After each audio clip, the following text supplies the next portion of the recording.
I do find January can be a little bit dull and depressing, so let's attempt to brighten it up with the use of paint on this piece behind.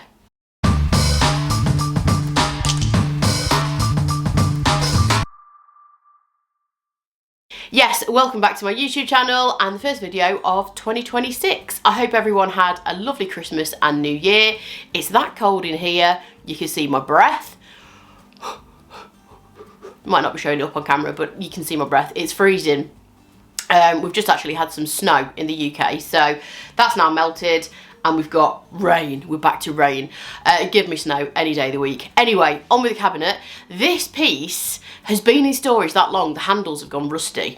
So, I might have mentioned it before in some other videos, but I have been clearing through one of my older storage units. That storage unit was actually on a farm, and this was in a barn.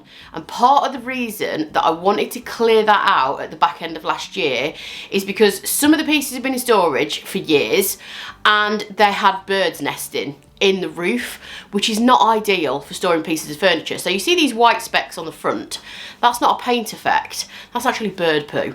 So obviously that is not ideal for me storing pieces of furniture in. I also have so much furniture in storage, I really don't need that amount in storage. So it's just been a case of kind of whittling down those pieces in storage. And this is one of the oldest pieces in there. I bought this years and years and years ago. I still remember how much I paid for it. I paid £10 for it. And also, I bought handles. When I was on holiday in Dorset, I saw these handles in a little shop, and I thought that would make this cabinet something different, something quirky, a little bit boho. And I've had them in my storage box ever since. So I'm going to go with the original plan. I'm going to make it a little bit boho, a little bit quirky. I don't have any set plans on the finish of this yet. All I know is that I want to inject a little bit of colour, a little bit of creativity, make it a little bit more exciting than what it currently is. Obviously get rid of the bird poo as well, because that nobody wants bird poo on cupboards. And somehow incorporate these handles. So that's the plan. Let's get started. One of the first things I've got to do, aside from cleaning the bird poo off, is we've got the dreaded green felt in the drawers, because this would have been at the bottom part of some kind of like buffet display cabinet type thing, or dresser, so it would have had a top part at one point. So that's got to go. Sometimes it comes out easily, sometimes it puts up a little bit of a fight. So one of the first things I'm going to do, give it a good clean, get rid of that green felt. In fact, I did not tackle that green felt as one of my first jobs. That comes much later on in the video. The first thing I did is cleaned it, because that is not negotiable. That needed a thorough clean. This is just a preliminary clean. Easy for me to say.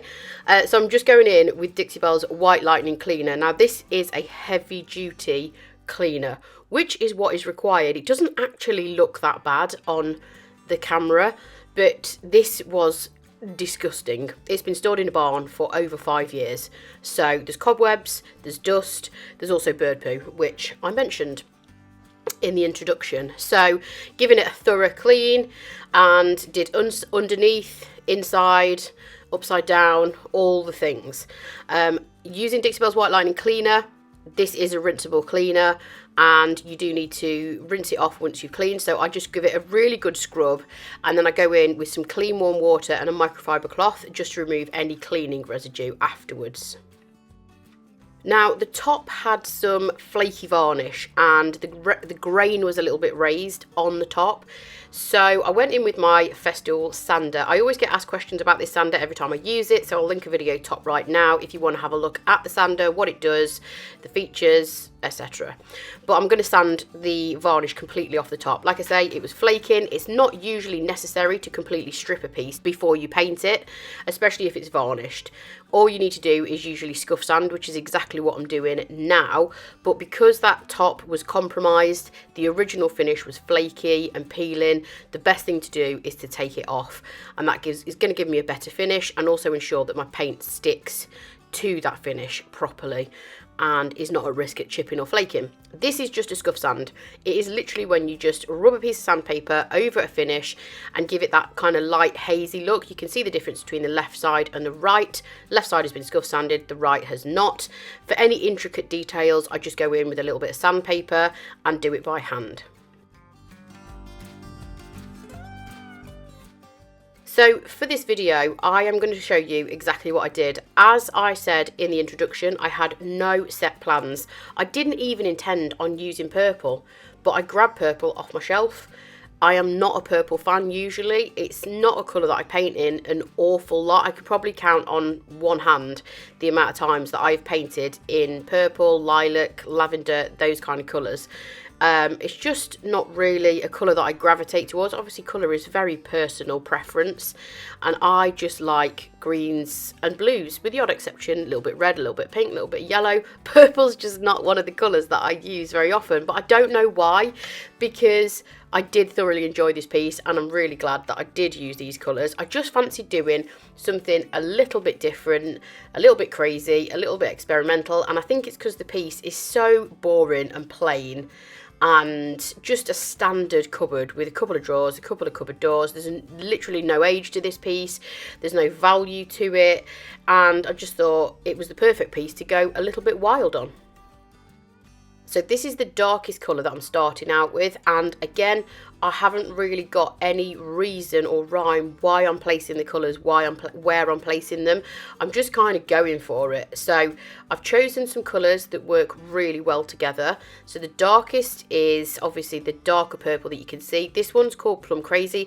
If you did want to know any of the colours that I'm using in the video, I will link them all underneath in the description, and they're affiliate links, which means if you click on them and make a purchase, I earn a small commission, but it won't cost you a penny more. And it's really just kind of playing around with where I wanted those colours. So as you can see, I've used the darker colour to create a little bit of shadow in maybe the areas around the edges of the drawers and the cupboard doors, where I want a darker colour, a little bit of shading and a little bit of shadow. And then I'm using this lighter shade to highlight some areas. So this way you're going to get some real depth and kind of tonal variation to the colour. It's not just going to be one flat colour. I'm not going for a very super smooth blend. I'm going for a kind of bohemian layered kind of look here. I'm not using any water at all. So these paints I'm laying down pretty quickly, and I'm not waiting for them to dry before I'm adding the next one. So that's why you can see they are melting into one another. What I will say, from somebody that doesn't blend paint necessarily very often, I'm more of kind of layerer, distressing kind of look person, but Dixie Belle paints blend like an absolute dream. I'm able to blend these without the use of any water or any real kind of effort in trying to make them blend. They just melt into one another effortlessly. This next shade is called Cobalt Blue, and I just thought the blue would work really well with the colours that I've already got down. Every time you see me using a new colour, I am using individual brushes for each colour. That way they're going to stay kind of separate. I want them to sort of melt together, but I don't want them all to mix together and become too muddy. So I'm using separate brushes. The top of the unit is one big flat space, so I'm just going to lay some colours down on there and let it dry. And then I introduced another colour. Wasn't sure how many colours to introduce on this piece. You could probably keep going with lots more layers and colours, but I'm glad I did stop it with this one. I did have a hot pink waiting in the wings just to see if that kind of worked as well, but I didn't go there with that one. So it's just the dark purple, the lighter kind of plummy colour, the Cobalt Blue, and then this one's called Mermaid Tail. And I'm putting this on with a spatula because it gives you that distressed look without having to paint all the layers and then sand them back. And it also adds a little bit of definition around the drawers and doors. Again, that was just the first coat, so I was just kind of playing around with placement. I did go in a little bit heavy with Mermaid Tail, a little bit too heavy. So when I'm applying the second coat, which is what I'm doing now, I'm just kind of refining where I want those colours. If I can see a colour that I didn't particularly like, or the fact that I went in with Mermaid Tail, a little bit too heavy in areas, you can just cover it up with the paint. These colours, the coverage of these colours is amazing, which means you can quite easily manipulate your first coat if it's not quite right, and add a second one and just refine it like I'm doing now. And then we move on to the drawer, the dreaded green stuff in the drawer. This stuff has actually been put on the base of the drawer before the thing had been assembled, so it was tucked underneath the sides and the back of the drawer. So I had to kind of almost dismantle the drawer at the back to get a corner that I could then pull to rip off. It's only stuck down with glue. Sometimes with older pieces, it's easier to release that glue if you soak it in warm water. But as you can see, I'd already started painting this piece because I'm too impatient sometimes and I just want to get my hands on the paint and do the fun stuff, and not the stuff like this, which should definitely be done before you start painting. But I am a bad student, so I'm doing it now after I had done a couple of coats of paint.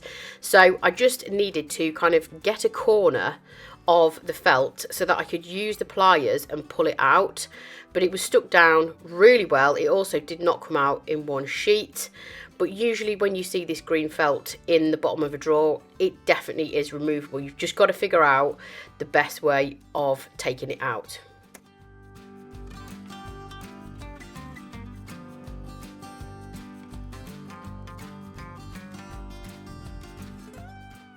I think the dogs could sense my frustration here because there was probably a lot of swear words involved in taking this out. So they just came to check that I was okay, wasn't having any kind of meltdown. As you can see, Winnie's getting right in the drawer there. She's grown an insane amount for a 5-month-old puppy. So yeah, they just checked I was okay, all was good, and they left.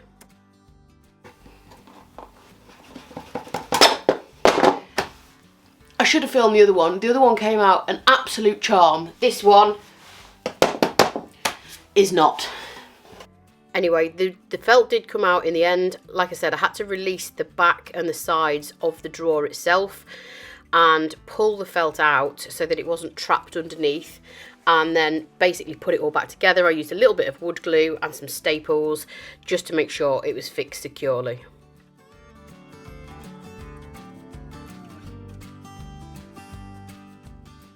So I couldn't leave the top alone, and I've fiddled and faffed with it, as we do. Don't know if anybody else, if something's not quite right, I can't leave it alone. So I've been out here in my pyjamas and in the dark and all kinds of things. So I didn't film it, but all I've done is basically stop that huge lighter section in the middle from being so circular. I don't know. I wanted it to be a bit more subtle, but I need it to obviously tie into the rest of the piece.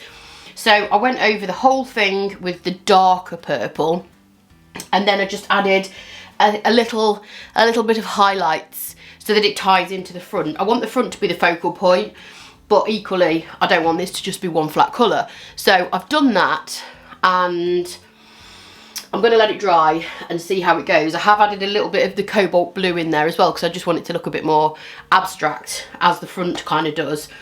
So I'm not saying it's done, but I'm saying we're getting there.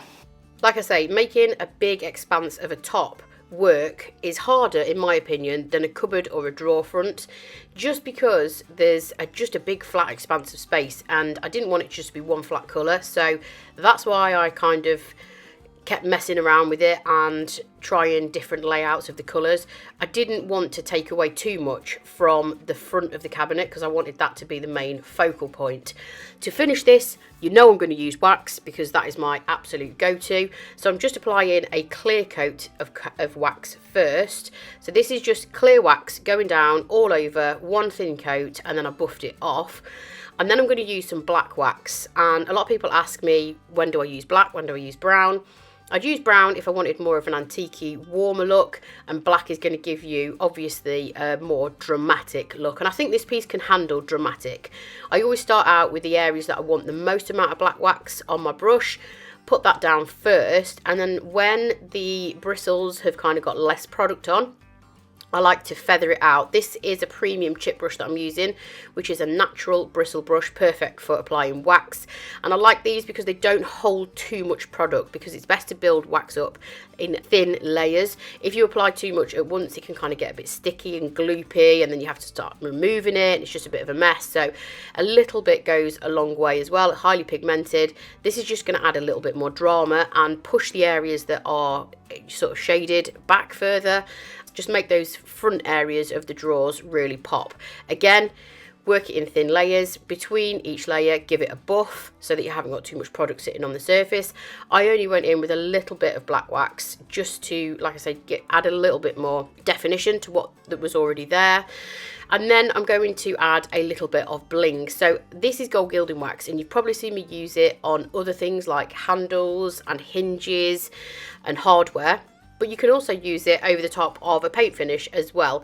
I would always advise using this product last, after you've top coated or waxed, because it is an oil-based permanent product. So water-based products won't sit too well over the top of it, but it's fine to sit over water-based products. And I'm just using my finger and just going around the drawer edges, around the cupboard doors, just to add a little bit of subtle shimmer. The other place that I did this is on the drawer kind of edges where you pull it in and out. I painted the inside in this pink. This is a silk all-in-one mineral paint colour, which I do usually use for interiors of pieces because it's very, very durable. And I just thought the pink looked really pretty against the purple exterior. And then because it is a wax product, always make sure you give it a good buff, and that gives it a lovely shine.